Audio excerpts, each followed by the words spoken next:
Hello and welcome to In The Game. I'm Kyle Walker and he's Joleon. And in this month's show, we'll be looking at FIFA Ultimate Team's Team of the Season, my recent FIFA challenge, and plenty of football action on the pitch as well. Never had a chance, not never. Joleon, first things first, we've won a cup, a 1-0 victory against Spurs in the Carabao Cup final, which makes it 4 in a row. That's special, just saying that, isn't it? Oh, ridiculous achievement. And I don't think, in my opinion, it's been bigged up enough. Like that achievement there, you know what I mean? And then also on top of that, we've got Sergio and Fernandinho are the most decorated players in the League Cup competition. You know what I mean? So I think if that was other clubs, it would be made a lot more of. 2018, 2019, 2020 and 2021 as well. I mean, it is ridiculous when you actually think of it. To be that consistent in a cup competition, it does just show how much respect all of the players, the manager have for this competition. But they're winners. They want to win every single game, every single competition. Oh, 100%. And like you said, they've respected the competition enough to pick a very strong team in every round against every team they've faced. Yes, they have blooded in new players in some rounds, but overall, you would look and think they're all established players. You know what I mean? So, yeah, you get out what you put in. And Pep and the players have put in 100%. Now, there were some great performances from Foden, Sterling and more, but it was Riyad Mahrez who won man of the match. He looked dangerous throughout the game, just as he has all season, Joleon. How would you deal with a player like Riyad Mahrez running at you with those tricky feet? Yeah, I'll be looking for support. I'll be looking for a teammate to come and help me. But yeah, like the front three, if that's what we're calling them now. No recognised striker, exceptional, but Riyad, 1v1. For me, he's the best. He seems to enjoy that the most and love to commit defenders. He's able to go both ways, even though we know he's dominantly left-footed, but he will expose you down the line and then sit you down. And as I said, it's as a fan, that's what you pay money for. That's what you want to see. And it's a joy to watch. Now, it was so nice to see fans back in the stadiums as well. Albeit, it wasn't quite full, but it was just nice to hear them singing and chanting away. What did you make of that? Yeah, again, I have to watch the games with the sound on, like the crowd noise, even when there's no one in there. But to hear it for real, it was nice. It was just, reminiscent of the good old days. Even when I see old games now and I see fans in there, it looks weird. But yeah, to see that, and I'm sure they enjoyed it. The players would have enjoyed it because, like we've touched on in the week, then me touched on in the week. That is the reason players play, is for that feeling, to give that feeling to a fan and to receive that feeling and emotion from fans is special. And it was obviously at Wembley, an iconic stadium. Growing up, it's everyone's dream, including myself, to walk down the tunnel, play at Wembley. You've actually done it. What is it like to walk out and to win a trophy at that stadium? It's unexplainable. As much as we say it is a dream, it's not something I thought was going to happen. Yes, you hope, but then when it does, it's a little bit surreal. And then I can honestly say it's not something you get used to. You know what I mean? If you're getting used to that, then you don't appreciate it enough. But yeah, it's a special feeling. On even the occasions when it hasn't gone so well, to be there and to see again the fans, like what that means on the whole day out. And now I can enjoy it as a fan as well and go there with the club. The celebrations must be great, and just knowing everything you've worked hard for. I saw Phil Foden in the dressing room after the game. He pointed to his medal and he said, "This is what we work hard every day for." It must be such a great sense of achievement. Yeah, again, as I said, that's the kind of icing on top of the cake in regards to what it means. But yeah, the hard work is day in, day out, and it's a hope of winning that. It's not guaranteed. There's a lot of other teams and players that work as hard, but on a day, obviously the experience counts for something, and I think we're seeing that now. Now, it's always nice to win a trophy early on in the season, and there have been some incredible performances which have been rewarded in FIFA Ultimate Team's Team of the Season. So let's have a look. Joleon, let's start with Ederson, on course to win the Golden Glove. It's been another great season for the big man. So many highlights. A goalkeeper that can get assists. That's what everyone dreams of. Oh, wow. That is why he'll be like the go-to goalie on FIFA. He'll probably be 5-star skill, you know what I mean? So yeah, in regards to that assist, it's not something you associate with keepers. But it doesn't surprise you with Ederson. He has the capabilities. We've seen it before, and his passing range and his accuracy, just exceptional. Now let's talk about the defence with Diaz and Cancelo, a slightly different lineup from last year, but one that's obviously working. As a former defender yourself, what have you made of their season? Starting with Diaz, he's a rock at the back. Everything we needed?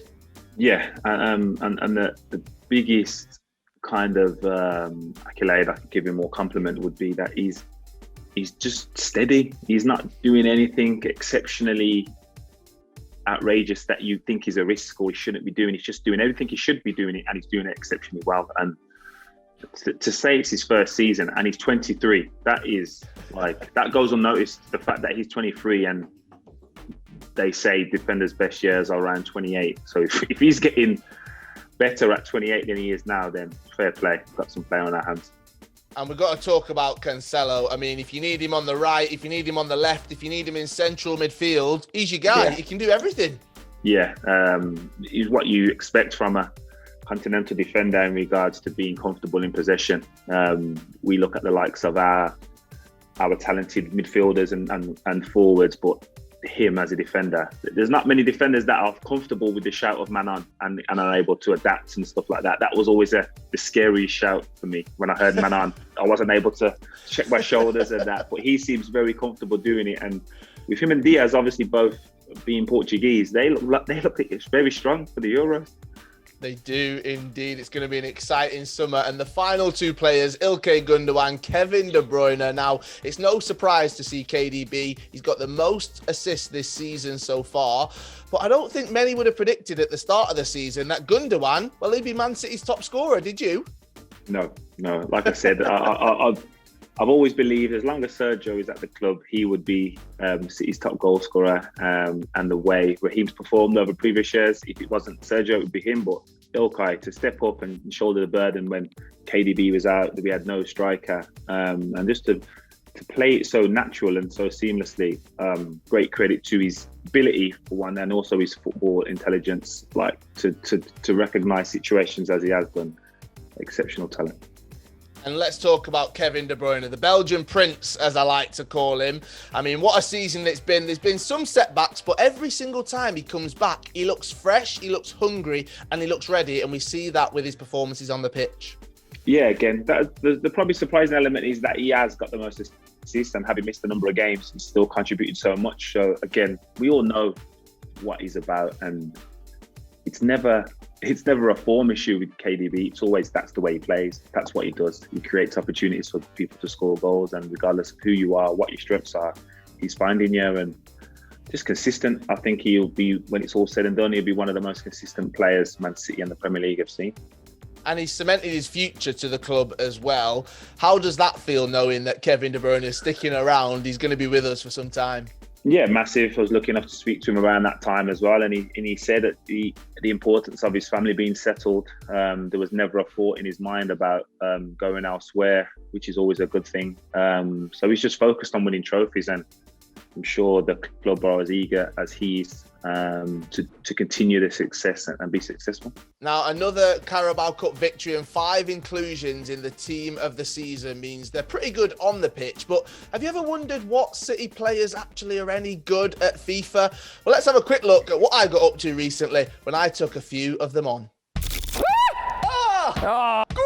Welcome to a very special FIFA 21 FUT Co-op Manchester City edition. Now, I'm going to be teaming up with some of the best FIFA 21 players from Manchester City. I have a feeling we're going to destroy this team. What are you doing, you? I'm just going to go straight through it. What are you doing, you? Today, I'll be playing alongside Phil Foden, Kevin De Bruyne, Alexander Zinchenko and Nathan Ake as well. 4 games of FIFA 21 FUT Co-op. But each game they'll get ranked. That's 3 points for a win, 1 point for a draw. Oh my. Of course, 0 points for a loss. Oh, come on. Plus, I'll have to discard an icon or a special FUT item, which I'm not looking forward to. Bonus points are available if you get a goal or an assist. Aguero! So who's going to come out on top as the best Manchester City have to offer? Let's get started. Game, set, and match. Now, what a fun video that was to make. I still find it a bit surreal that, you know, people always say you're not good at FIFA. Joleon, you're always telling me. Well, you saw it right there. My skills, 10 out of 10. They must be horrendous. They must be horrendous, mate. Because that's not happening. That's not happening when we play.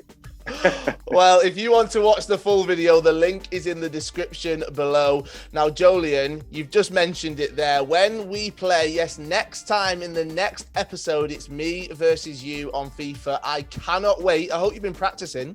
I haven't. Because they said it was you. I'd even deloaded my my FIFA knowledge. I thought, you know, let me lower myself to his level so it's an even playing field. Well, just to let you know, I've been playing with the Premier League champion Shells. We're getting a few practice sessions in a couple of nights a week, so you might be in for a shock. That's like my mate saying, "Oh, I had a kick around with Phil Foden. I'm now that guy." Like, it doesn't work like that, Kyle. You know it doesn't work like that. So yes, we'll see. All right. Well, I'm only joking, so maybe I need to put a few calls in. Maybe I still need to work on it. Right, there we go. That is it for this episode of In the Game. But make sure you tune in next time for our final episode as me and Joleon finally go head-to-head. Joleon, are you ready for it? Born ready. Right, I've been Kyle Walker, and he's Joleon Lescott. And we'll see you next time. Never had a chance, not never.